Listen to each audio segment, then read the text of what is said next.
What's going on, y'all? On One Car is back again with another car review, and today I bring you the younger sibling of a car I did earlier, the E92 M3 competition package.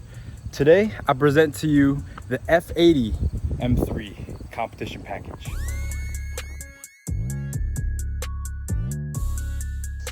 Real quick, y'all, before I get started, don't forget to like, comment, and subscribe. I need all the support I can get from the YouTube algorithm. That's the only way that YouTube knows that people are interested in these videos. Just hit the subscribe button, hit the like button. You can even dislike it if you want to. I don't really care. Engagement is engagement. So just do something to let YouTube know that people are watching my videos, and that should make more. Thank you. First off, I want to give a quick shout out to my boy Danny for letting me borrow his F80 M3 today. As you can tell, his is highly modified. Probably one of the best looking F80s I've ever seen, especially with these big wheels. So what is the F80 M3? Well, this is BMW's 5th iteration of the M3. Now, what makes this car so special compared to all the rest of the M3s is that this is the first one to have boost. All the other M3s were naturally aspirated, including the previous gen, but this one has a straight 6 twin turbo engine. People often talk about how this engine doesn't really sound that good. It doesn't sound too bad. It sounds pretty farty compared to the outgoing E92 generation with its glorious high revving V8. But then again, this is kind of when BMW switched for being more of a tech car company, if you know what I'm saying.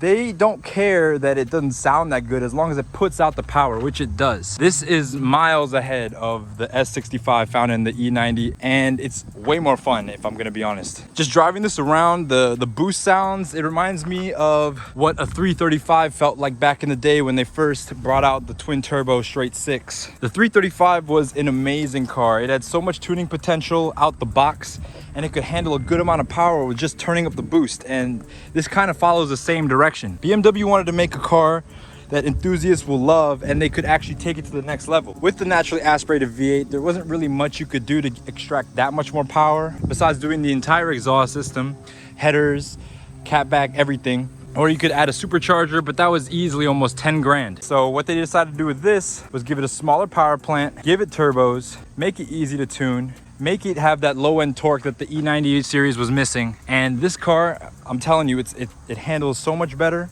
The driving characteristic is better for a daily. It's just overall a much better car.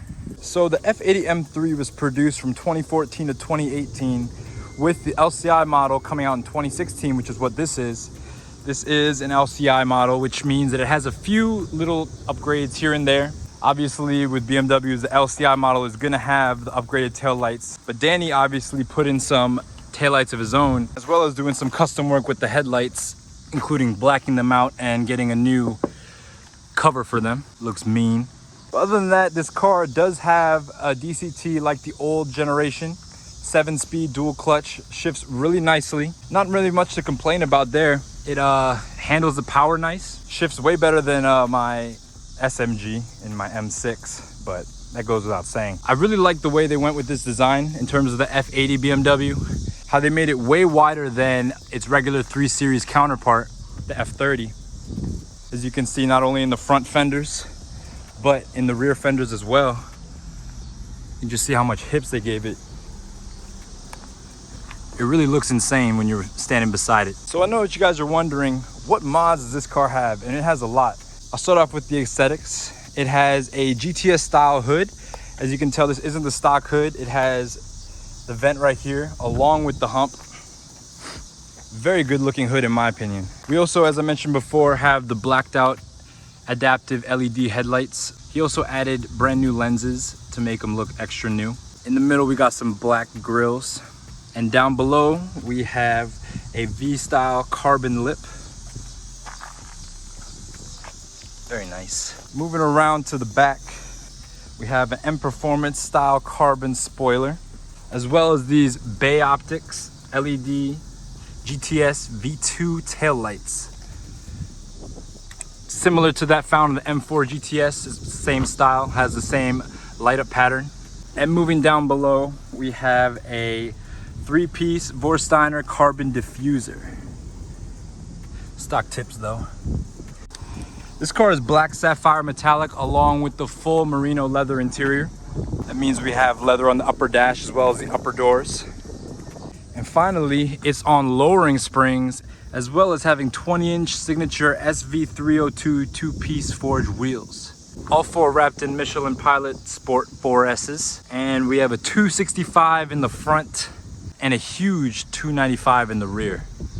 I really like how BMW for this generation gave the M3 its own body style and giving the M4 the coupe body style. It really solidifies the fact that the M3 is the ultimate daily. Before, you could say it was the ultimate daily, but it was also in coupe form, which kind of takes away from the daily practicality. But now the M3 has solidified its name as the best daily four-door sedan you can get. As you can see, characteristic M side vents. All M's have some sort of side vent. That's how you can really tell. As well as the M mirrors that are connected on the bottom, but not the top. This car also features the highly sought after carbon fiber roof. And not only does this car have a lot of aesthetic upgrades, it also has a lot of performance upgrades as well. This car does have pure stage 2 turbos, as well as a BM3 stage 2 tune, which makes it put out about 650 in terms of horsepower and around 600 in torque. Now, when I say this car moves, I'm telling you it moves. This car is way faster than my M6. This car, it just builds boost instantly. 2 to 3K, you're already hearing the boost noises. It's pretty insane how quick this car is. It's deceptively quick. It always seems like BMWs, I mean, I know this is tuned and all, but BMWs have always known to be deceptively quick. Like, not really many cars with a 3-liter displacement can move as fast as this. In fact, stock, this car has a better mid-range than a 911 Carrera, which is really insane. I couldn't even imagine lining this one up against a stock Carrera with the tune. It would dust it easily. One of the things I like most about the M3 is its size. It's very small and it's very nimble. They really focus heavily on developing the steering characteristics, the handling, to make it really an all-around car that you can take to the track. Unlike my M6, which feels really floaty and the steering is not communicative at all, this you can feel every little bump in the road, and you can feel how the steering weights up as you turn, which really helps when you're drifting. I really like how BMW made this a separate chassis code to emphasize how much different this was than the F30. As you can see, besides the wide stance, just there's a whole bunch of subtle differences. It also features different subframes, front and rear, as well as having a wider track, which means a completely different suspension setup, as well as the M-style hubs, as you can see. I really like this color, black sapphire metallic. You can really see the green and purple flakes, which look real nice in the sun. I also love the color of these wheels too. They're like almost like a bronze, but a very dull bronze. They just look so good with this black. As you can see, blacked out side markers as well.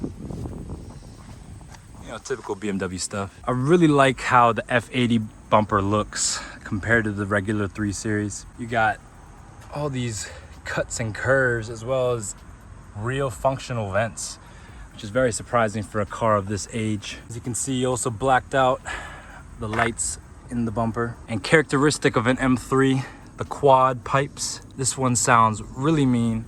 Although many people say this sounds farty, in the cabin it has a really nice sound when combined with the turbo noises it makes. The stance on this car is absolutely perfect. I know he tried to put a spacer in the front to kind of fill that gap a little bit, but he said even with a 5mm spacer, he was rubbing a little bit. Doesn't look too bad, but when compared to the fitment of the rear wheel, you can really tell the difference. So let's check out the S55 engine, the very first turbo engine put into an M3.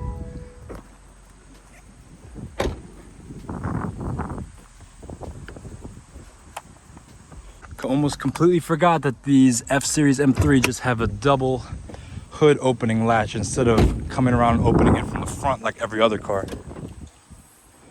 But as you can see, the beautiful S55. Now, as I mentioned before, this does have the S55 twin turbo engine, but it has a lot of upgrades, starting with pure stage 2 turbos. I don't know if you guys have heard pure stage 2 turbos, but every time you hear about a car with them in it, you know it's fast. This makes around 650 horsepower, so it's probably running around 20-25 pounds of boost. It has a Vargas crank hub, as well as VSRF downpipes and charge pipes. There's also a BMS oil catch can somewhere in here, as well as BMS intakes. This car does have the BM3 Stage 2 tune as well. He hasn't put it on a dyno, but dyno says around 650 wheel and 600 torque wheel. And I know that sounds crazy, but this car is fast. One really cool thing is this carbon fiber brace that they added only for the F80 and F82 series M's, the M3 and the M4 of this generation. On the G80, I know they got rid of it, or they didn't get rid of it, but they didn't make it carbon, and which is a disappointment. But in reality, the material of this brace doesn't really have an effect on its performance. BMW just thought it looked cool in carbon, which it definitely does, but I guess they wanted a cost cut and it didn't make the cut for the next generation. But let's take a listen to what the S55 sounds like. Is it really as bad as people say? You decide.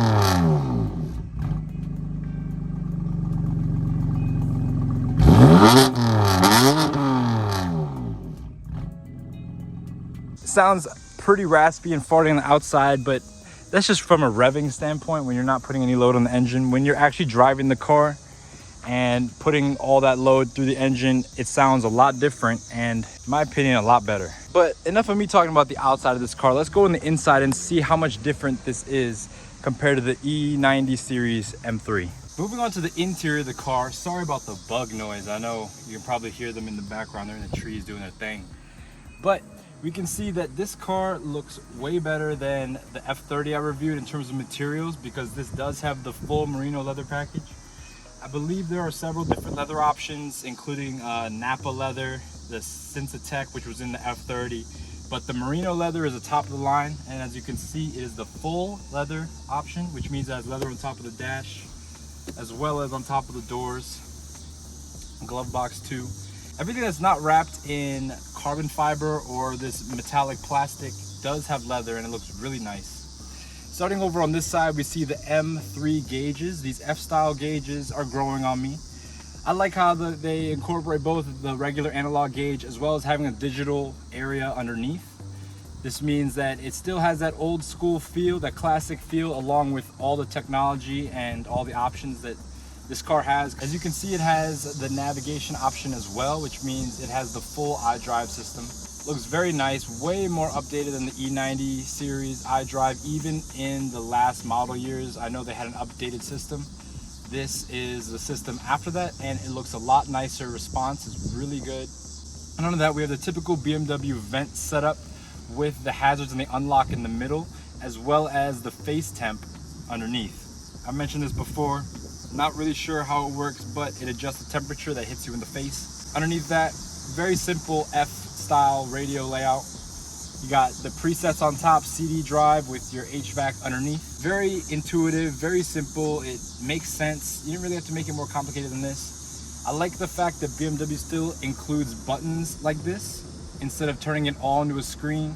Not sure how long it's gonna last, but at least in this generation, you get a nice combination of the tech as well as regular buttons. Moving on down below that, we have the cup holders. BMW finally decided to integrate some cup holders into the center console, not making them afterthought, putting them over here on the dash or above the glove box. They decided to actually put them where they're supposed to be, and they work really nicely. As you can see, I got two things in here. They fit, they're deep enough so nothing falls over. Works very well.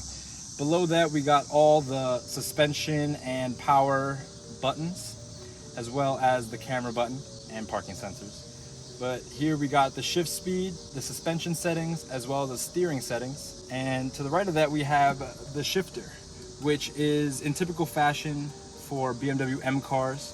You have neutral in the middle, drive on the right, and reverse is to the left and up. I have to say, aside from this nice BFI shifter, as well as a matching Alcantara boot, The playfulness of the shifter leaves a lot to be desired. I know in my M6, the old school BMWs were way better feeling in terms of their built quality. But this, it feels a little bit more plasticky than I would like. But that's just me nitpicking. But as you can see, the entire car is just full of carbon fiber and leather. These seats are one of the best looking seats you can get. It has these cutouts that you can see straight through the seat, as well as the M badge, a full badge, not just an embossed logo, a full badge. And you even get these M stitch seat belts with the M colors on them, which look really cool. But as you can see, Danny has fitted his car with the Alcantara steering wheel. Very nice addition, feels real good in the hand, gives you a lot of grip when driving. On the steering wheel, we got plenty of buttons. The M's I'm used to barely have any buttons, but these have many buttons, as well as 2 different M modes. These are fully customizable modes, which is really cool that you can customize 2 of them. That way you can switch between maybe a super sporty driving sensation back to super comfort really easily without having to mess with any of these things. One thing I love about BMW is the customization. You can choose basically any combination of settings that it allows. You know, with most cars and their sport modes, it automatically changes the throttle response, the transmission response, the suspension, the steering. But with this, it's fully customizable. You can go through and change each one as you want, as well as changing the modes whenever you want. Got volume on the right, as well as just selectors for the Idrive if you want to keep hands-free. BMW is still using the good old return to center blinkers, which I love. I don't care what people say. People say that BMW blinkers are hard to use because they return to center, but I think they're actually really intuitive. You pull them down a little bit for just a quick blink, like 3 blinks. You can pull them down all the way for a constant blink. And then when you're done, you just hit it up. You don't have to hit it up all the way. You just click it once up and it will go away, as well as just going away once you unspin the wheel. Also, as you can see, this car has auto stop start, which is a pointless feature on a car like this. It's for fuel economy, but with this car, you're really not too concentrated on fuel economy, especially pushing out this amount of boost. Again, 20-25 pounds of boost, I think. I'm not really too sure, but that sounds about right for 650 horsepower out of a 3-liter. And that's a lot, to be honest. That's insane. Down below, we have the nice metal M pedals. Characteristic of every 2-pedal M, we have a small brake pedal instead of a wide one, which would be typical in an automatic car. But BMW wants to remind people that this car is not an automatic. It is in fact a dual clutch, so they give you space for a 3rd pedal just so you can imagine if you want. Old school handbrake. What I love about the 3 Series is they kept the old school handbrake. It gives it a more tactile feel, if I were to say so myself. As I mentioned before, carbon fiber everywhere. This carbon fiber is beautiful. It's located on the dash and the center console.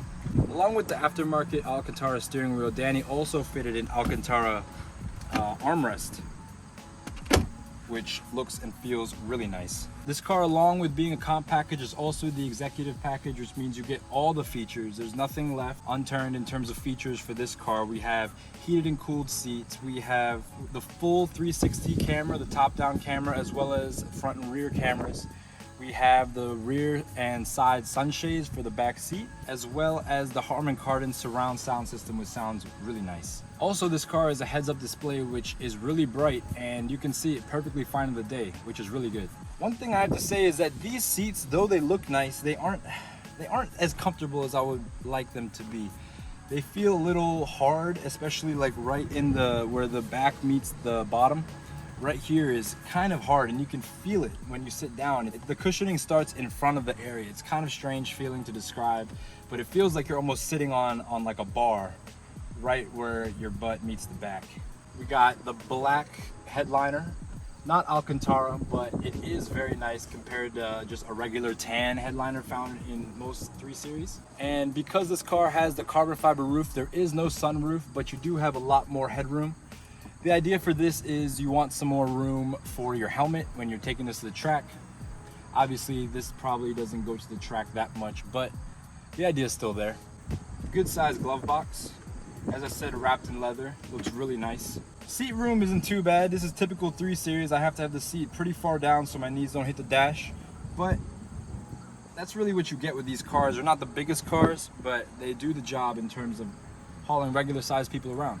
Moving on to the rear seats, as you can tell, there's not a ton of room back here. I always leave the seat in front of me in a position where I would sit, and if I were sitting behind him, I wouldn't be the most comfortable. It would be all right if I was the only person back here, but fitting another person back here, our knees would definitely be touching, and a third person would be pretty much impossible.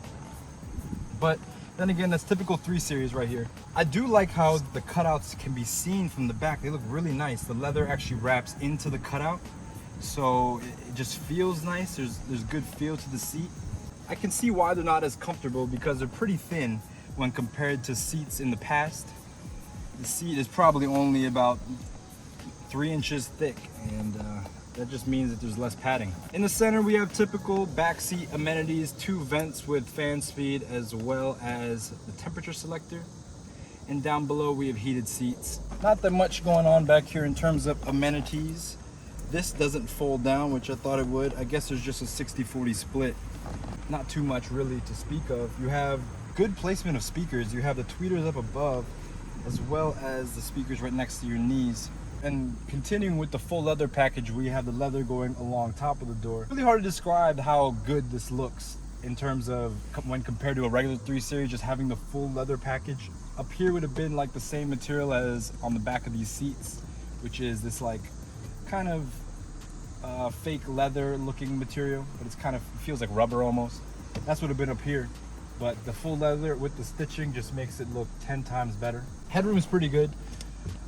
With the carbon fiber roof, that gives you probably a little bit more space, like an inch maybe, and I can definitely use it. But I'm pretty comfortable back here. Not too much to complain about except for just my lack of leg room, but that's because I had the seat for me in the front. Door handles, really nice. I love the stitching. Again, this car has really good stitching. The stitching along the seats, along the doors. Although the seat belts back here are not M style like the front, which is kind of weird. They should have continued it with the back seats as well. As I mentioned before, executive package, rear sunshades on both the big window and the small window. But yeah, this is typical 3 Series, not that much going on back here. This is a 4-door car and it's meant to be able to daily, but then again, with all 4-door M3s, the back seats aren't really used that much. So you don't really have to expect much back here. They're just here in case you need them. We got your light up here, LED interior lights, very nice. They come on soft, very luxury. We got good grab handles up here. I like how they go up softly, just like the lights, gives you that luxurious feel. But that wraps up the back seat. As I said, typical 3 Series back here, not much to see. I mentioned it with the F30, but this car has it as well. It's just, it doesn't feel like the E90 3 Series used to feel. And one way you can tell is just the sound it makes when you close the door. I don't know if you guys can tell, but it sounds like a lot going on. It's not one concise sound. There's some rattling going on in there. And even when you're driving around, like, I don't know if it's because this car is lowered and it's on thinner sidewall tires, but you can just hear the creaks as it undulates over bumps, if you know what I'm saying. And I know what it's from the windows when they meet the frame. It's like the frame is creaking on the windows, so you can roll down the windows just very slightly to make all the sound go away. But it's kind of weird how the feel is just not the same as they used to be back in the day. Now, I'm not saying the whole car feels cheap. In fact, the car feels miles ahead of the E90 series in terms of the drivetrain, the handling characteristics. But just because this is based on a 3 Series, you just have those overlaps with the quality in the body. It's like when you buy a car that costs this much money, you really don't want to have any creaks or anything like that. And the build quality is not too bad in terms of like the pieces on the interior and everything, but there just are some creaks that you just can't ignore when you're driving along the road. Surprisingly, it doesn't rub. As close as the fitment looks, it doesn't rub at all. But enough of me talking about the car. Let's take it on the road and see how it drives.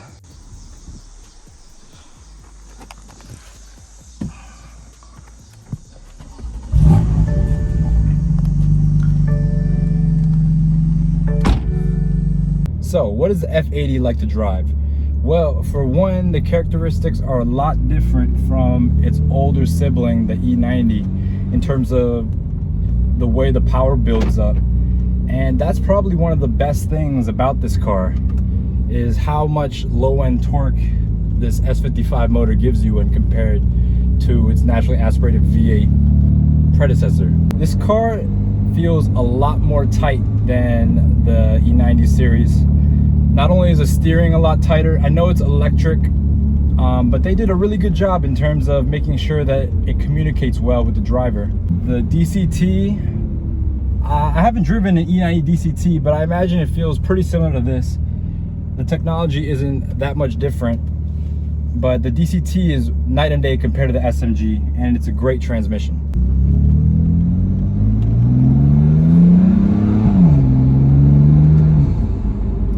I don't know if you guys could hear, there's a little bit of turbo noise just from that little pull. As I mentioned before, very little body roll with this car. They really made handling the forefront of what the M3 is all about, and it feels so good. I keep comparing it to my M6 because that's the M car I have the most experience in, but this car just feels so much better than that car. And it feels better than the E90 as well. It just feels, the chassis is just that much tighter, it doesn't flex as much, and you can really feel it. Just as we take off here, just instant torque.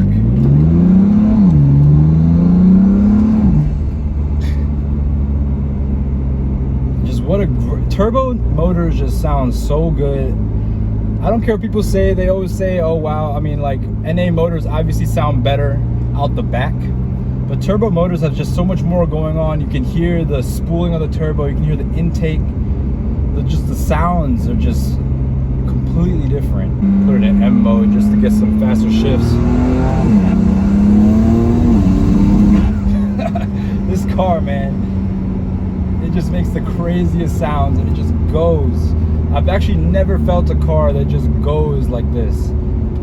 Like in my M6, I don't know, you can hear that out the back, but with my M6, it takes a long time for power to build. You really got to be up there. But with these turbo motors, this S55, you're in the power band all the time, and it feels so good.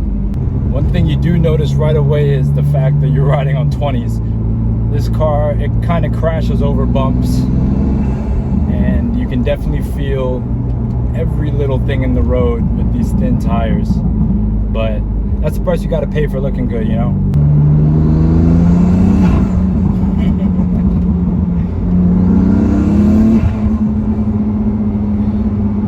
This thing just builds boost so fast, and it just pushes you into the seat.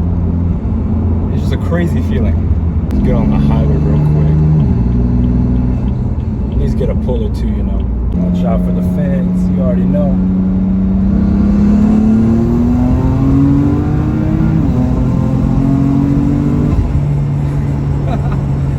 Yeah, this car is insane, man.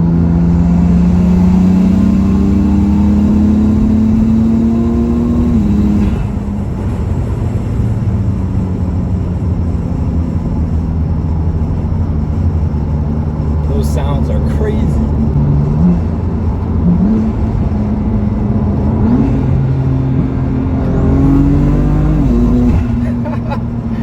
Yo, I can't get over how fast this car is.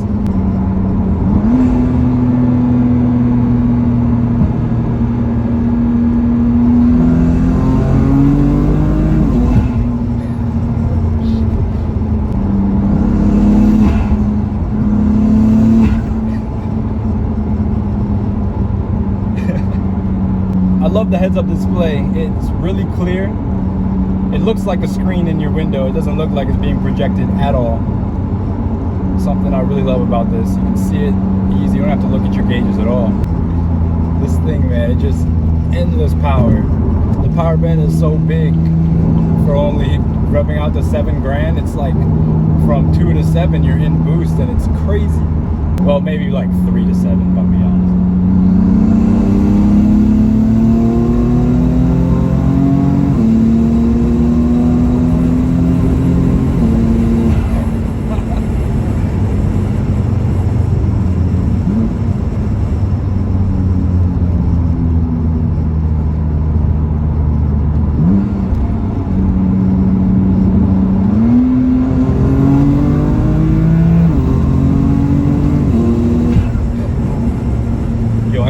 all day. About to flip a U real quick, go back the other way. See how good this car handles the little clover. Car is planted. No body roll at all. Feels like I could go twice the speed around this corner. I just know if I just gave it a little bit of gas, the tail end would come flying out. Taking this a little bit faster. Again, no body roll. The handling of this car is amazing for what it is. 4-door sedan. Easy on the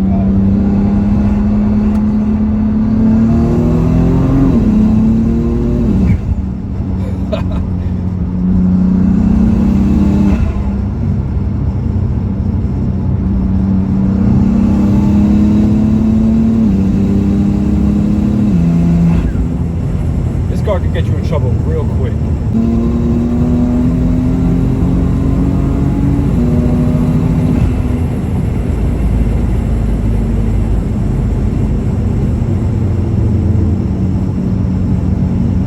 Oh man.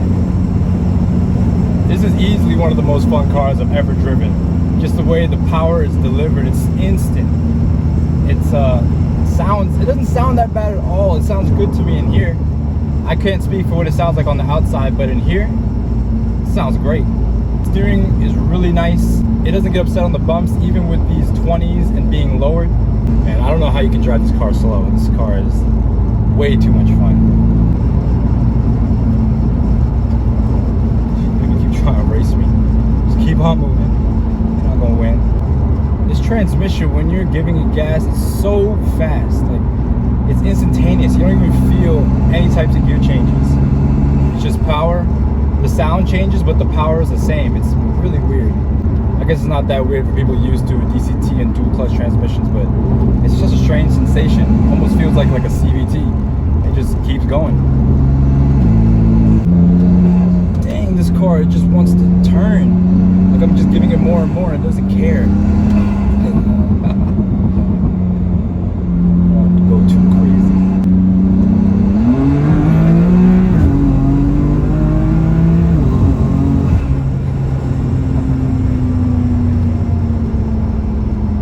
God, this car is great.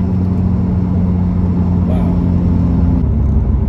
I'm telling you, I haven't felt a car like this. This is the newest M3 I've driven, and I can't even imagine what a G80 feels like a tuned one. I don't think a stock one's as fast as this, obviously, but this car is something else. Now, I just put it in comfort mode. We'll see how it shifts on its own. Suspension is definitely a little softer. Engine isn't as loud. Oh yeah, it doesn't build power anything like when you're in full-on M mode. Comfort mode is just like I'm flooring it.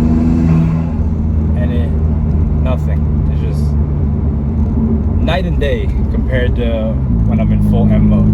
I do like how the automatic shifts really well, and it really knows what gear you want to be in, like optimally for just driving around town. You really don't have to think about it. I'm going to keep comparing it to the SMG because that's my M car, but this thing just feels smooth. It really feels like an automatic, to be honest. Now, as you can see, this car is not doing too well for a daily in terms of miles per gallon. Right now, we're averaging 13.8. which frankly is terrible for a daily car. I know this is supposed to be the ultimate daily because of the practicality, but you're still going to be at the gas station a lot if you get one of these. Even on full comfort mode, the ride is still a little rough. I'm not going to lie, it's not as comfortable as I would have imagined. It still crashes over the bumps. I assume that's just because of the big wheels. It's not really as pliable as a regular 3 Series would be, which is understandable. This is an M3. If you really want the best of both worlds, of course, get an M340i. But this M3 competition pack is just something else, way above the M340i in terms of performance. But then again, with that, you got to sacrifice comfort, which is fine. I don't know if you guys can hear it, but you can definitely hear the creaks with the windows and the window frame. It's just something you got to deal with as a 3 Series. It's not too bad when you're driving around because you can't really hear it.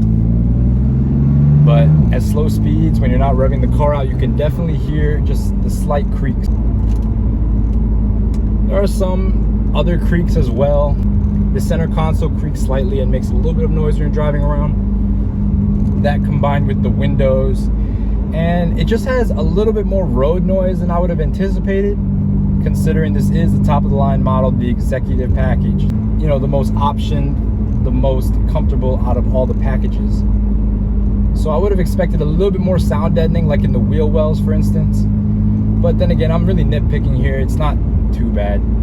I do have this weird sense of sound coming from the front windshield. I'm not sure if it's leaking or what, but there definitely is like a whooshing noise when I go fast coming from the front windshield, which is interesting. But aside from those little nitpicky things, this car feels solid, well built. The steering makes it feel very planted. The suspension recovers quickly from bumps. It's really as much as you can ask for, to be honest. I just can't get over how fast these shifts are. Like,